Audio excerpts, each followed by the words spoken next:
It's Dave Johal once again for Punch Out Boxing. Pleased to be joined by head honcho of Top Tier Boxing, Johnny Clark. How are you, mate?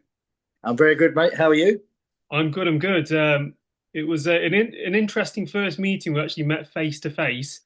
Yeah, I had about 9 or 10 coffees for reasons which I'm not going to say, but just before Christmas, met Johnny talking to me about his promotional outfit, his show that's going to be coming up. Um, and it's gone from strength to strength, hasn't it? I mean, the first show, yeah, the statement, you said it yourself, the statement was made. We did yeah, send over our reporter, the man with the hat, Rashid, over to your show as well, Ra. Um, yeah. saw some great things and talk to us about the show though, because all the feedback that we're getting was it was a great event, Johnny. Yeah, honestly, it could have gone better. Just a technical issue. But what I'm finding, I was quite lucky because obviously we had a tournament on the show, and there was no injuries, there was no cuts.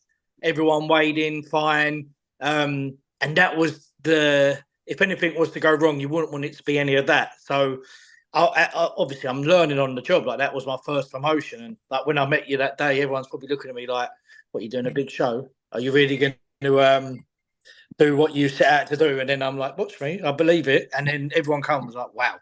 I said, I told you, I can put things together nicely. I can run a company well. I can run people well, which is the main thing. But I know how to put on a good night as well. And everything just falls into place with all my previous experience. And I knew I'd make a statement, but I knew I had to. So the pressure was on. You can't call a show the statement and not make one. No, Imagine absolutely. that. Yeah, Imagine that. A name like Top Tier, the statement that's like being a little bit big headed in a way, but I was fully confident in what I was going to bring to the table. Like I said, any business I'm in, I look round, see what I like, see what I don't like, see what I can improve, or see whether I should just leave it alone.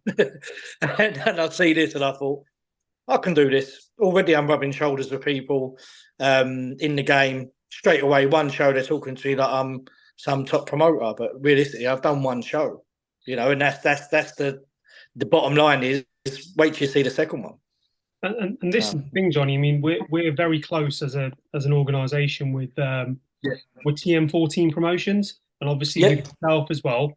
And a lot of the press we get, in terms of a lot of the comments we get, is it's not small hall anymore. This is a no, medium hall market, yeah, and that's what you guys cater to, which is that medium hall hmm market, which is great. I mean, is it true as well that Eddie Hearn popped his head round the corner at your? yeah. Is that what happened, or? It wasn't like that. It sounds good though, so I will say it now. But what happened is he's from Brentwood, and his daughter trains in the boxing gym there. He does a lot of good things there, to be honest. He always turns up to their shows. He's always posting about encouraging the boxers. Like they were speaking to me about him when I was there, and I was like, no, it's really nice of him. And when he come in, I went, no, his daughter's down there. I said, oh, no, he ain't coming here to watch the show, but obviously he had a little look in. I'm sure of it. So Yeah, yeah, I'm sure there's look boxing event in Brentwood. It's his manner. He yeah. doesn't stick his head round the corner, is he? So that was the first show. Talk to us about the second show, the sequel. Yeah, What's got in store? so we're building momentum. So we called the show Momentum. It's becoming a big thing. The names as well. I must say, like everyone going to go, what's the next one called? And I said, like, it's it's an experience. So what I do is, and even the colours of the show. So if you notice, we didn't do it last time, but the colours of the posters, the colours of the tickets, the colours are going to be the lanyards and the colours of the ring. So we're going to try and keep something a little bit different. Like you mentioned, other companies, it's normally the same all the way through. But I'm going to try and bring little bits different. So as I said about experience in business before, I like changing things that I don't like of other companies Yeah, or stand away from whatnot. And this is something that I really want to do is the attention to detail. So saying that I wanted to bring me above and push on. So the next one we said momentum. And everyone's like, oh, does it sound good? I went, I like the way it's spelled for one. It stands out. It's a solid name. And a lot of boxers actually say momentum and statement. So when someone says that, I want them to think of my brand. So it's a business and sales, that helps a lot. So then as we started building momentum, I was like, right. I'm noticing now that I was quite lucky on the last show because I've had a couple of pullouts. One got injured, another one mental health issues, a couple of medical inquiries from the board, and they said it's just put me off training, John. I can't make it. And he had a baby on the way, so I was just like, no, just come off the show. But the problem is, it's not a big problem. The only issue I have is that they were selling good tickets, and I have to get them all back for them and give them to the opponents that come on. Replacing them happened. One phone call I got at 8:31, but 8:35 they was replaced with a flyer. So getting people on the show isn't a problem. Like I said, the business plan was to make a statement and then make boxers want to come on my show, give me the winning record as well on the show, because that's what we're aiming for, 50-50s. And I think it's very important. If you do want to be bigger than small hall, you got to have the bigger fights, haven't you? That's the difference between Absolutely. small hall to broadcasting is the quality of fights. So you've got to come with something where a boxer can say, I really enjoyed myself. I was very well looked after. They was fair with the ticket deals. And not only that, you know what, I've got a really good memory from boxing. And that's the aim of the business plan. And we seem to be ticking the boxes. As I said, a lot of changes in opponents have happened this time. But the opponents that have come on, they're very good. But I'm very excited to have Zach Fee. I haven't actually had to speak about him yet, but he is a very good amateur. And I'll tell you what, I'm absolutely buzzing that his first pro experience is going to be on my game, on my show, on my game. And I'm going to give him the best experience, you know. So I've given him a good amount of tickets, looked after him, give him a kit to train in, and I'm going to make sure his walkout special to him. What he thought about when I turn over pro, I'm going to have a great experience, you know, not just like TM14, as you say, they do good walkouts, but I've seen shows where you just quickly walk and jump in the ring, whereas I want these to get nervous, soak it up, feel all the energy on the room, walk down, all the sparklers go off. You want that, you know, you want. It's changed a lot, hasn't it, Johnny? It's changed a lot Yeah. from when. So, say for example, you used to have. I mean, we've all been to, you know, no disrespect, small hall shows, and we've all been to, you know, I say like Civic Hall. Yeah, Civic Hall. Yeah, down my road. Yeah, Civic Hall. Yeah, yeah, well, there you go. We've been to that, and then we've been to like massive shows, your dessert and match rooms and everything like that. And as I mentioned earlier, your market TM14, it caters for that middle ground, and you're absolutely right as well. If someone's making their pro debut, a lot of razzmatazz and everything, it goes a long way, doesn't it? Yeah, normally it's only someone who's come out the Olympics, you know, that get loved like that. So we need to put on shows where there's still love, you know, and there's still good experiences, because, you know, I believe there is a market for that. But I'll be honest with you, the money for it's not a lot of money in it. So I need my sponsors, and that's what's helping me at the moment. You know, I've just had a Zoom before you with production.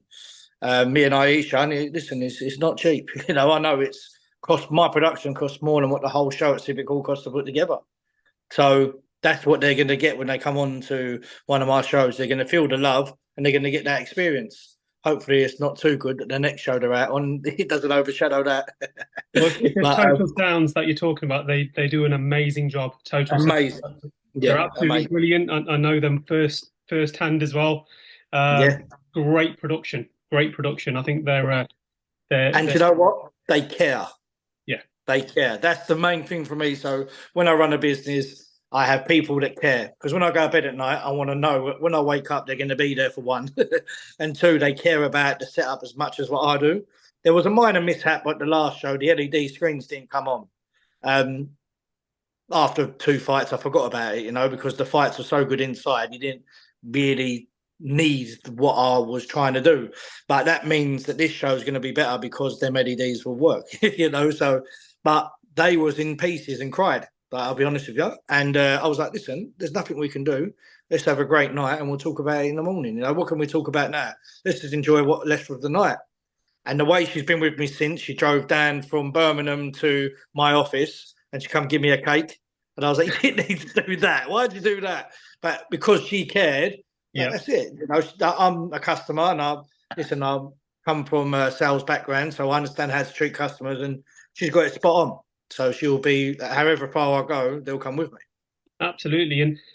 And I know what you're going to say in this, but I'll get your response anyway, which is where does the dream go? TV deal? I hope so.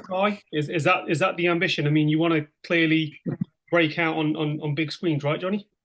100%. Listen, but I'm still learning. But people were ringing me last week. Oh, we can see there's been a bit of movement in Channel 5. There's this, that. Someone's gone to Zone, and I think Channel 5 will be open. And I said, remember, I've done one show. I've done one show. And it's great that everyone's mentioned this to me already, but I've done one show.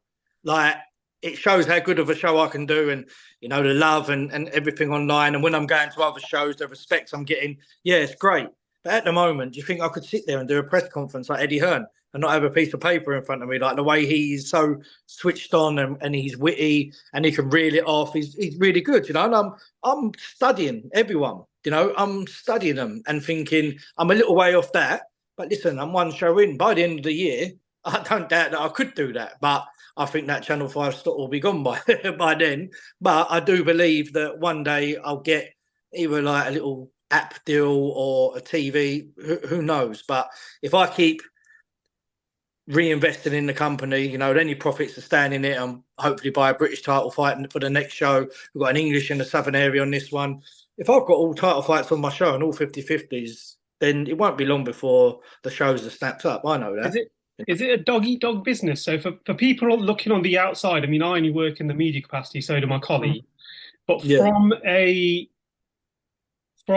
yourself, not anybody has got the stomach for this, has it? In terms of being a promoter, there's a lot of work involved, isn't there? And me and John talk about this all the time from TM14 Promotions, who, believe it or not, used to be my one of my reporters many years ago. So I was somewhere. Right? When I met him, I actually met John at a show, obviously through Lee. Lee said, "Come and have a look at these. This is how we're doing it." And I was like, "Well, I'll come and watch." Obviously, I'm never going to copy out how people do their shows. It'll be like when you walk in, you say, "This is a John Clark show." I don't want to look like this is a TM14 show, or this is a Boxing Social show, or a Lee Eaton show.